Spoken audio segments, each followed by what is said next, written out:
இன்றைக்கி பார்க்க போகிறது தேசிய சின்னங்கள் தான் பார்க்க போகிறோம். சரியா? 1950 தாமரை, ஆலமரம், மாம்பழம். சரியா? தேசிய மலராக தாமரை தேர்ந்தெடுத்தாங்க, தேசிய மரமாக ஆலமரம் தேர்ந்தெடுத்தாங்க, தேசிய பழத்தை மாம்பழம் தேர்ந்தெடுத்தாங்க. இதெல்லாம் 1950 தேர்ந்தெடுத்துட்டாங்க.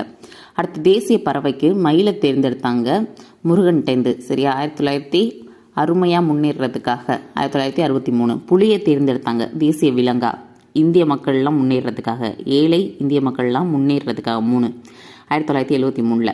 அடுத்து கங்கை, 8வது இடத்துல கங்கை இருக்குது. சரியா? தேசிய ஆறு. சரியா?